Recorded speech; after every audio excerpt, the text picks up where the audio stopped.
way to the end, and I already see at least 3 people also wearing Elhofer design, so I know this is a crowd with excellent taste. Please put your hands together for our greatest friends and our beautiful, sexy panel, starting with Karen Gillan!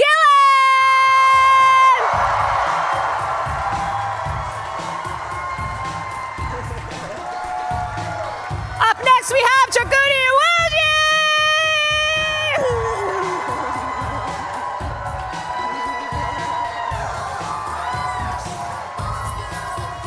Following next is Michael Rooker!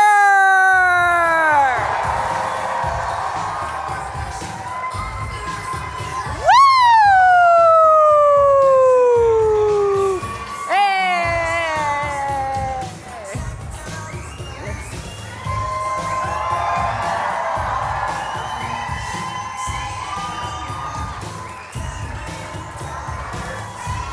Keep it going for the coolest hat in the room. Following Michael, Sean Gunn.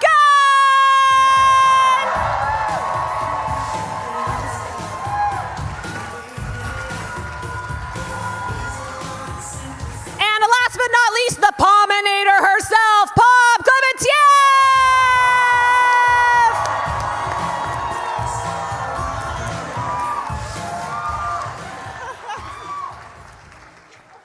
Hi, friends. Hey! How is everyone's New York Comic-Con so far? What?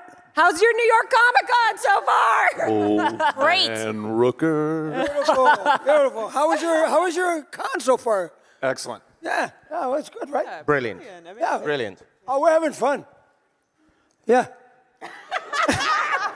Out of 10, how are we doing out of 10? Wow. 12.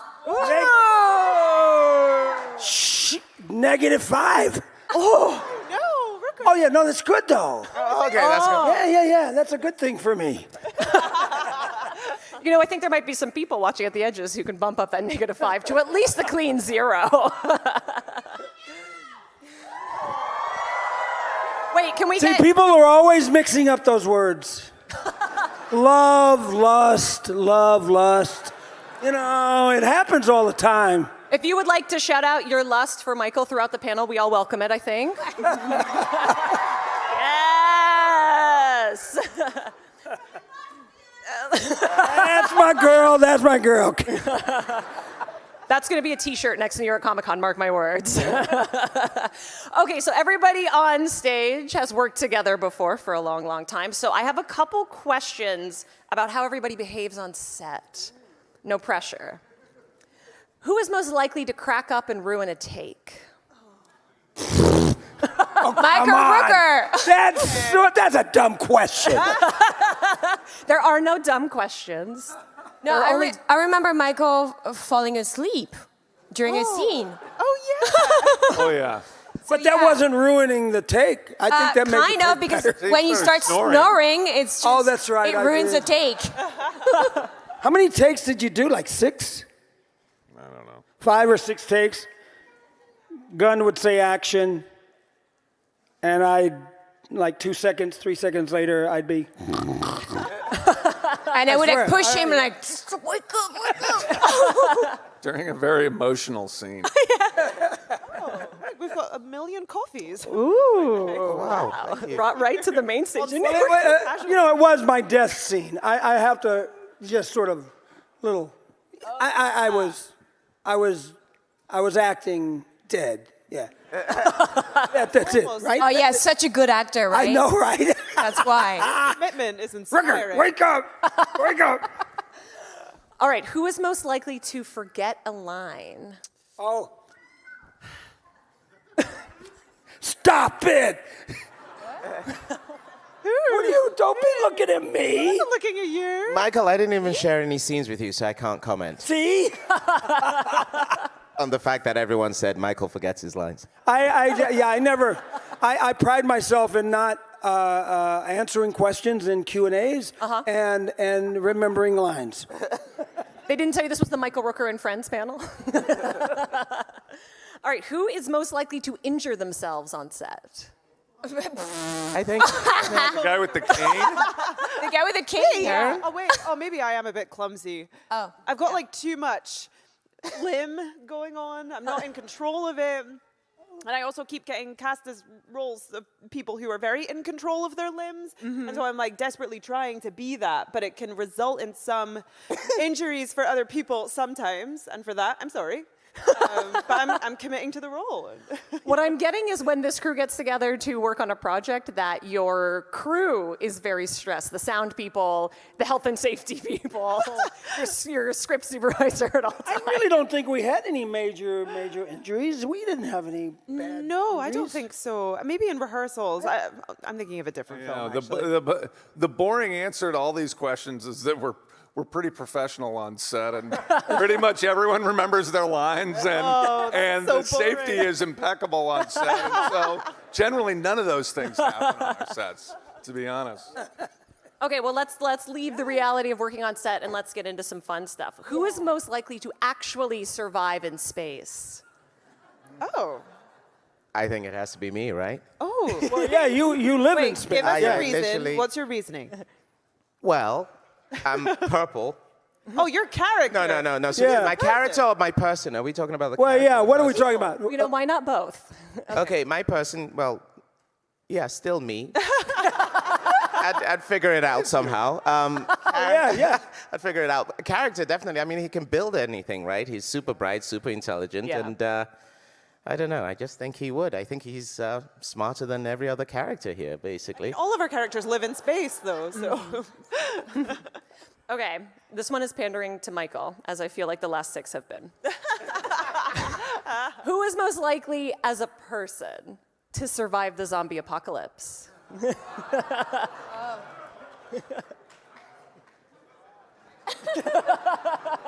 Well, I don't know, man. Everybody wants to come to my house when shit goes down. I don't. I just open the safe up and pass out the tools. Wait, what does your tool shed look like then? Why would you ask that? This is hard-hitting journalism. I would die instantly, either in space or during a zombie apocalypse. I'd be very quickly. You know what's dead. funny? It drives So it's not me. my wife mad because I'm obsessed with zombies. In fact, I loved you. Yeah, I mean, you know, Walking Dead, you were amazing. It's good to see you. Thank you. Honestly, I don't know how you do that. You have this way of playing a character that on the surface is pretty brutal and whatever, but hot. I mean, it's like, it was beautiful. Anyway, moving on. I don't know. Just like real life, right? Just like real life. Yeah. I'm obsessed with zombies, so I always ask my wife, I create all these scenarios with a zombie apocalypse. And then once, before we were married, granted, I said to her, would you come back for me if, like, we were watching something on Walking Dead and someone was trapped in a shed and stuff and someone took off and whatever? And I actually asked her, would you come back for me? And she just went, is it a zombie apocalypse? I said, yeah. With that many zombies? She said, yes. She said, no. I went, and I was like, oh, okay. And and I always say that I'd be the first to go in a zombie apocalypse. I'd be one of those that took the easy route. I wouldn't bother. It's too hard. Your wife would survive, though. Survive without me. See you later. I'd go about as far as my wife could physically carry me. Which, if you've met my wife, is actually pretty far. Yeah. Yeah, I think that's. I feel like what we're learning from this is who runs the world? Girls. This is true. That's true. Who is most likely to sleep through their alarm? Or, Michael, what did you just find on the floor? I found a little ear thing. Like The little things that go in people's noses and ears. A piercing. It looks like, yeah. It's a little golden, little round thing. How much money for you to put it on right now? How much you got? Not much, I'm the host. We are at a convention, you know. I'll do almost anything for money. But what? Here, let me. Hold on a minute. That's the truest answer you've ever given at a convention. Oh, no! Yeah. Yeah. That finishes the look. How's it look? I think there's only one word for it. Hot. Now all you gotta do to get me to my Q&As or whatever is put a little leash on this. Moo. Good, that works. If you have photo ops for the rest of the show, everyone's gonna hope that you're still wearing that. They're gonna want to see this. Yeah. I have no idea where this thing has been. So Everyone knows that, Rooker. Yeah, I hope your health I insurance is just thought of that. I was like, oh, maybe I'll auction it off later. There you go. Yeah. So, who is most likely to sleep through their alarm, and why is the answer Michael Rooker? No. Actually, I'm a lot of times I'm up before the alarm. I set the alarm at no matter what time I set it for, and in my mind I go to sleep. I go to sleep, and then obviously I can sleep. I just go to sleep. Like within 2 minutes I'm asleep, and then I wake up like right before the alarm. Almost every time, no matter what time the alarm is set. 5, 6, 8, 9:30. It doesn't matter. I wake up generally right before the alarm. How are you able to just fall asleep? I think we should just teach the seminar on that. I just close my eyes and I go to sleep. And no matter how active I am during the day, when I lay down, I go to sleep. Very easy, very quick. Very easy, very quick. Okay, I would love to know, in both your on-set life and in real life, who takes the longest to get ready? I think I have to take the longest to get ready. How long in do you character. take in general? 4 hours in the morning. Oh, is that? Oh, I thought we were I'm talking talking real character. life. Is it character real life? Character. Okay, 5 right. hours in real life. No, yeah, I'm like 4 hours for Nebula makeup and costume and everything. Is that the longest? I don't know. Is it that much? 4 hours? Yeah, but that's for like. 'Cause you gotta everything do all to be that on set. stuff, yeah. Yeah, all the stuff stuck on my face. It's insane. Your stamina for that is awesome. Reality television. I get to watch it for 4 hours straight, and I'm just happy. What are you watching, Love Island? I watched all of Vanderpump Rules. I watched Amazing. Love is Blind. The poor makeup artists, they were like hating it at the beginning, and then they got so invested by the end. I just want to talk to you about That's Love like Island. torture Oh, on yeah. top of torture. yeah. I don't know about Sean, but for me it took maybe 2 hours or so for It was for about the 2 makeup, hours. Yeah. and then for the rest of the garb, all the wardrobe and stuff, another 30 minutes or something like that. Yeah. Sean, I imagine you have days where it's quite quick, where you're wearing like the mocap suit. Yeah, when I play Rocket, I'm actually just wearing a tracksuit. No, but it's cute. You have like a little hoodie with like a little raccoon on the side. So cute. that wardrobe put on there for Do me. they do the markers? You got the markers? No, when you're that was doing- only for. So we only did like traditional motion capture for the scenes with young Rocket, which we did in a more sort of traditional. But normally, what I'm doing is actually motion reference, which is a little bit different, and I don't have to wear a full mocap suit. It's easy, but you're right, it's easy. How long do you take, Pom, to do that stuff? Oh, me? Hi.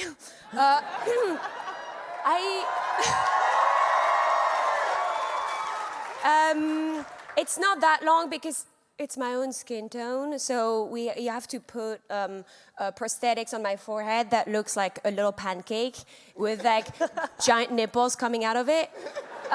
So it's like this long, and the rest is CGI. And so I think it's like 2 hours for the makeup, maybe like 2.5 hours for everything. We're 3 in the hours same truck as well. to get ready, to get dressed, everything ready. Yeah. Yeah, we like share a truck, and then you come in and you get like all your beautiful things with your like aromatherapy and rose water, and I feel like I'm being operated on. And I just look over and I'm like, oh, I want to be where she is. That's in 3 though. That's in 3, and 1 and 2 it was more brutal. 3 they got more money for the production, so they get the aromatherapy beforehand. I think you're doing CGI, right, for the eyeballs and stuff. You don't have to deal Yeah, it with all depends. that No, crap. I wear the contact lenses for close-ups, and then when it's further away, they just CGI it because it's very uncomfortable and makes your eyes really dry. So it's kind of like nicer, to not have to wear them. All those contacts are horrible, man. And it's hard to cry with the contact lenses too. This is just for me. What are some of your favorite aromatherapy scents? Oh, I love rose. I like to switch it up, you know, because it brings a different mood. Sometimes like peppermint, it's just like a little like, whoosh, you know. Lemon is nice too. It's cool. Orange, I like to switch it up.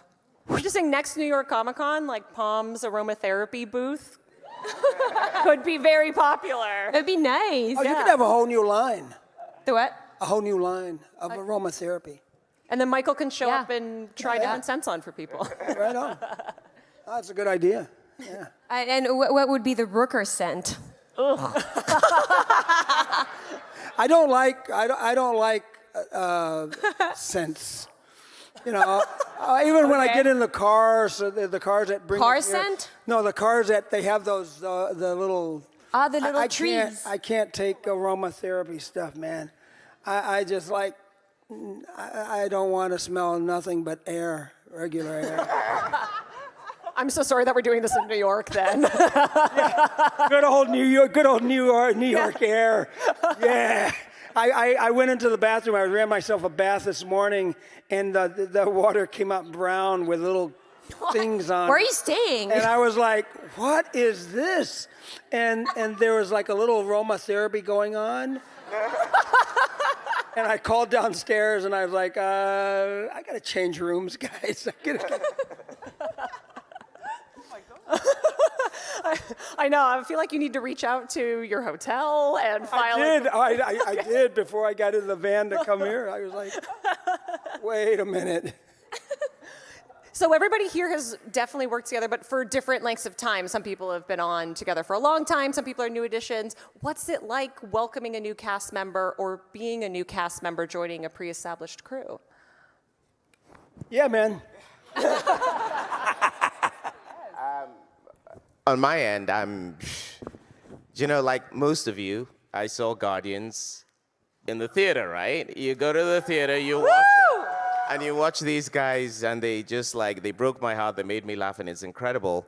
And you're watching it, and I've said this a million times, there's no avenue you can take to end up in Marvel. It's not like you can wake up one morning and tell your manager or your agent, I want to be in a Marvel movie. They'll be like, okay, good for you. You know what I mean? It's like, so for me to have met James Gunn, I think my career can be split into two places, everything before James Gunn and everything after James Gunn, you know?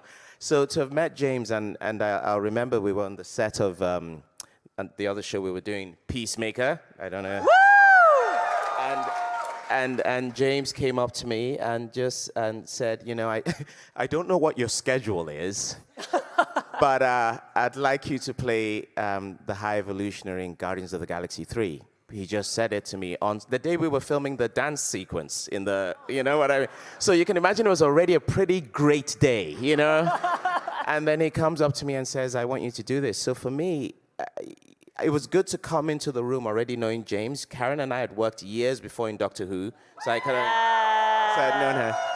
But these guys, Pom and Michael, we didn't do any scenes together, but, Sean and stuff, it was weird that first day turning up and thinking, I'm really doing this, and they haven't fired me yet, and it's day 2, and they haven't fired me, and it's week 1, But I was really, and they're just the fun you're seeing on stage is really what's on that set, including the crew, the grips, lighting, doesn't matter. And I think it all rolls down from the top, and I think that's why people like Michael have worked with him for so many years, and stuff, because he's a good leader, and I felt very welcomed by everyone, and the least pretentious group of stars have been around, in the sense that there was no ego beyond the ego that everyone in there knew they wanted to do something great. Mm-hmm. And that's so helpful. That was great for me.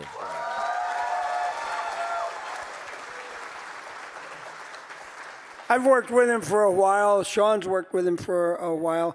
Even back when you were a child, he'd cast you Child and labor. stuff, and just abuse you, right? I mean, I work with him because I have this innate thing inside me that I like. I kind of enjoy getting abuse. I like, Rooker, kiddo, what's the matter with you? But it feels like a coach. You're on the football field, or you just got almost pinned in a wrestling match, and the coach comes up and like shakes you and say, "Get back in there," that kind of thing. And I kind of dig that kind of direction. All my best friends know that it's good to go Rooker. Go on. Yeah, I mean, he's gonna act differently with every actor and everything. We all need different things. So I guess he acts like this with you, but not with me. I guess. Like next time maybe you have to ask for the nose ring and a good director. The nose ring and the leash. Figures right? out what the actor is needing and what they need to get motivated and what they it's important. Yeah, and I think, as far as like welcoming new people onto the set, I think one thing James is really, really good about vetting human beings as well as actors as far as evaluating talent, but also hiring people who are really good people and who are going to be cool on set, no big egos and things like that. And so we know, I talked to James about Chukwudi, when he was shooting Peacemaker well before, and he's like, Chukwudi's awesome, it's gonna be great, and when somebody gets kind of welcomed into the fold that they belong, and I think hopefully we're really welcoming in that way. You are. And can I just say, you mentioned about Sean doing motion capture and stuff, and then Sean completely playing down the fact that he was there. I think your term uses as reference for the actors. It was a lot more than that. As he doing the Rocket thing, he really does not just go there so the camera knows angles and stuff. He gives you so much. So anyone acting opposite Rocket that you see in the movie, and actually I was using Sean was there, half that performance is receiving what he's giving you so he's an incredible performer, not just a reference. I just want to say that. Well, yeah. Even in the second one. I mean, Sean was. How do you hold your mic? It's so funny. Like this, like a big cigar. You're gonna smoke it, yeah. No, I learned how to do this over in Kazakhstan. But honestly, yeah. I mean, we did all those scenes in the prison. Yeah, it was great. Yeah, good stuff. I remember the scene when I was, can I pet your puppy? And then I was like doing this with the hand, and then you're like scaring me each time by almost like biting my hand. But of course, you wouldn't bite my hand, but it was like really like, and the reaction was like really genuine, That's fun. He becomes the puppy. We went to the same school. We did. We went to the same acting school back in Chicago, and different years. But you weren't there when I was there. I was already gone. Yeah, you got there. But it's the same the same regiment, the same commitment, and the same training. And so I could see you becoming the little puppy. Yeah. That's your next big project. Sean Gunn as Puppy. Puppy. Everyone on stage plays a non-human character. So tell me, how do you prepare when you're taking on a role that's not a normal, everyday human person? Well, my guy wants to be, he loves Terran. Mm-hmm. He likes the way they play. He likes their little doodads and toys. He puts them on his ship. And Yandu is very infatuated. Oh, the little trolls. It's my favorite. The little trolls with the hair. Right? I mean, he's sort of like wanting to be a real daddy, to Star-Lord and kind of like that, right? So he doesn't want, I don't think Yandu ever didn't even want to be thought of as a different being from space, Yeah, he wants to be Mary. I mean, I guess none of us are humans. In real life, is there I'm not a some nerd human out there who either. can help me out on this? Are the right, people like from Xandar? Are they humans or are they just humanoid? Humanoid. Yeah, Yeah, okay, so we're all humanoids, yeah.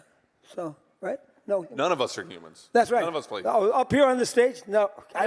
You might be the only human at the end here. But I think to That's why we were cast.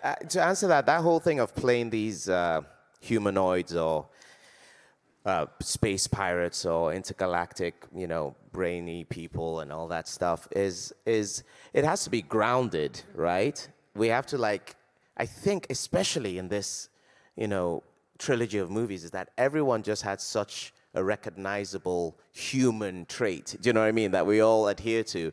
And it's when those moments of humanity come out and stuff that it really just grounds these characters. So I personally don't prepare for, actually I talk like I've done it long, in the one time I've had to do this, I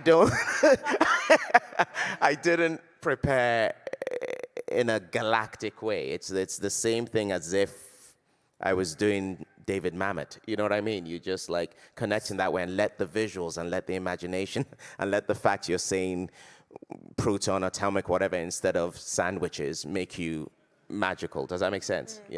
I'm imagining you marking up your script here's the pause, here's the period, here's the slash, and what all of that means. It's weird how much I do that. I came through Shakespeare, so it's all about, even if James didn't mean the rhythm, I stopped finding them deliberately in there and stuff. So I'm sorry we didn't work together because I'm just the opposite. I hardly even read the script. Really? Yeah. No, seriously? Yeah. Yeah. That's why I get yelled at a lot. That's what your relationship is like. Karen, how about you? Is there anything unique in preparing to play an alien? No, I sort of agree with that. I don't think I would ever approach it okay, I'm playing an alien, how do I do that? I think that I'm dealing with the internal stuff and how I can personally relate to that, and so I can sort of bring some sort of authenticity to it. However, maybe with the exterior of the character, I might start to have a little fun if I know that this is an alien, maybe she does something slightly differently to the way that humans do it. So I got to have some fun with those choices, but generally, I wouldn't approach it okay, alien time. It's alien time. But it was fun because, I don't know, these aren't alien choices, but I got to, have fun with the choices, and James Gunn was do a voice like Marilyn Monroe and Clint Eastwood, and that's where the Nebula voice came from. Wow. Yeah. And those are two humans. but We it was think. supposedly. But yeah, so that was cool to just get to have a little leeway and be right, okay, I'm not going to be restricted to being human here. Let's make some interesting, slightly off-kilter choices.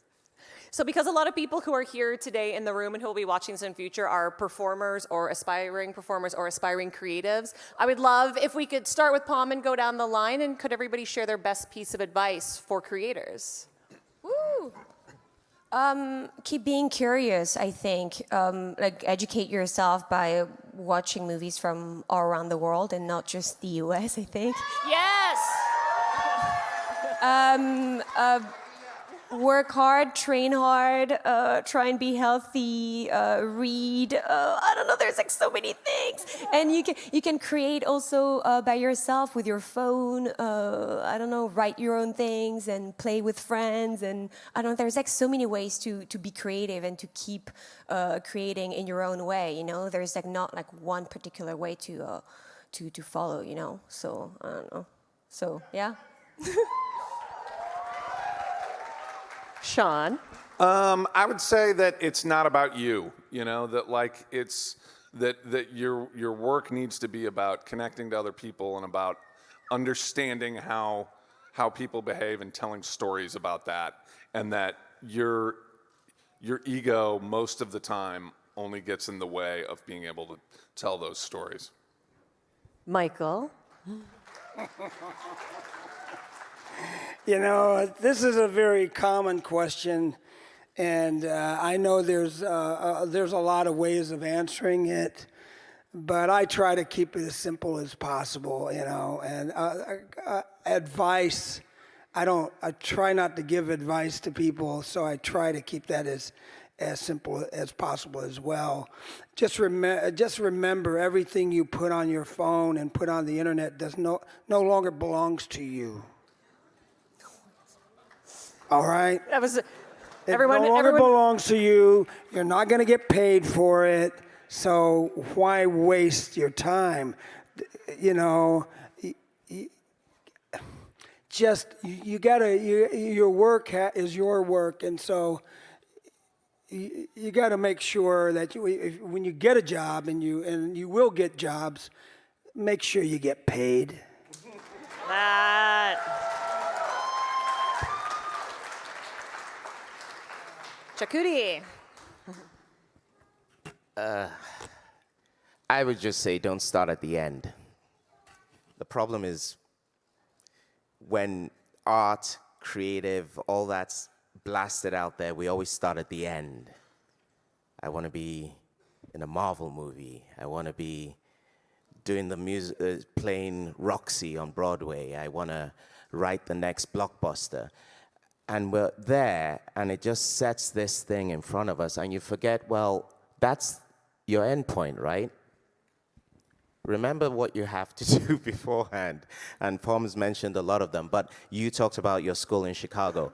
Guys, I'll come back to this. I love my favorite word. I just say to people, craft. Craft is rigorous. Craft is often boring. Craft is repetitive. The French word for rehearsal is répétition. Repeat, repeat, repeat. And just work at it. There's no point setting up these things if there isn't a step-to-step thing you do for yourself. And honestly, and Sean mentioned it, I remember for the first time a few years ago, I was doing Othello here in Chicago in the park, and I got a chance to sit behind the desk trying to cast the Desdemona and Emilia, and I can tell you that this is specifically more for the actors out there. Every actor that came in to audition for those roles was brilliant, but they couldn't all get the role. So it's really important, what Sean said, is that there is only so much you can do. Your responsibility is to come in there and have someone behind that desk say, that person was brilliant. Your responsibility isn't for them to say, you got the job, right? So give yourselves a break and remember craft, work. All right, that's it. How am I supposed to follow that? That was a perfect answer. I mean, God, what can I even add to all of this amazing advice? I would say, don't be scared to fail.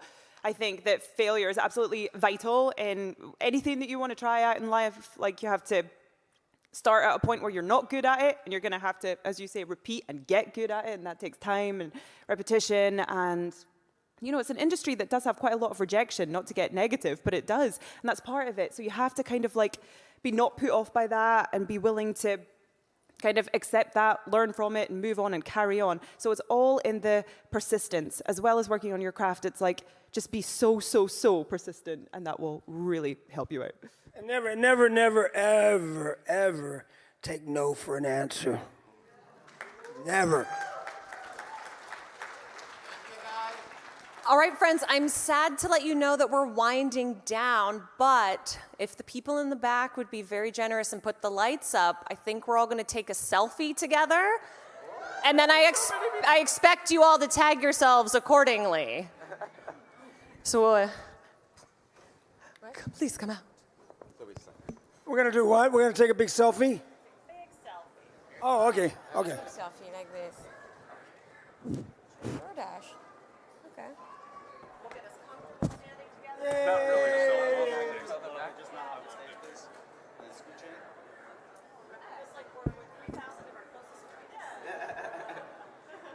Don't forget to smile. All right, 1, 2, 3. 1, 2, 3. All right, thank you so much. Thank you so much, and don't forget to find all of these beautiful, sexy panelists for the rest of the weekend. Thanks, guys. Oh, and one other thing. Be careful on the pickleball court.